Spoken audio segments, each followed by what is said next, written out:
Minister's seat, Yamina party activists are having a little celebration this evening in the town of Rishon LeZion. But the event also attracted a few people who were not so happy with Naftali Bennett replacing Benjamin Netanyahu as premier, or the negotiations he made to get there. Well, for more, let's go to that event in Rishon and our diplomatic correspondent, Eli Hochenberg. And Eli, what's been the scene there this evening? Well, Calev, this sleepy neighborhood in the suburban city of Rishon LeZion at the outskirts of Tel Aviv became very much political this evening as Prime Minister Naftali Bennett attends our first political event since becoming Prime Minister. And similarly to any other political celebration here in Israel, you have a counter-celebration, or more accurately, a protest.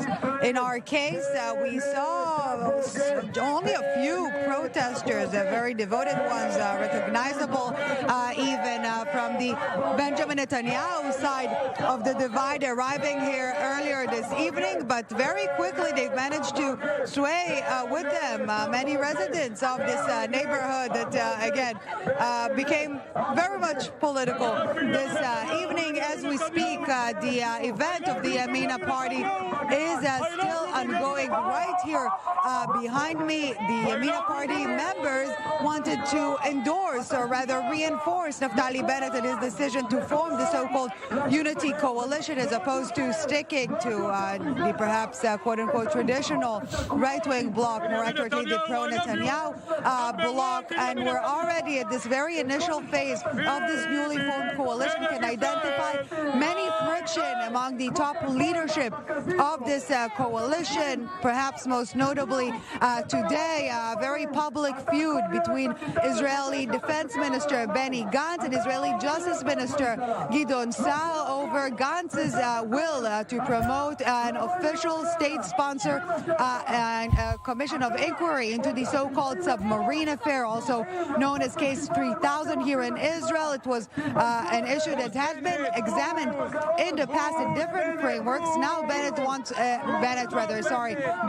wants to promote it anew, but Sa'ar is saying not so much about the contents, but rather on the fashion. If we're not coordinated, if we're not on the same page, we cannot promote such motions. And again, this is perhaps just a hint to the friction and fraction we can already identify when it comes to the smooth sailing, or lack thereof, of this newly formed coalition. And as you can see, the other side of the political divide still very much determined to do whatever they can to sabotage the prospects of this coalition to long endure and survive. Calev. Right. I see some of the protesters there are making this a family fair. Some of those demonstrators look like pretty young children out there.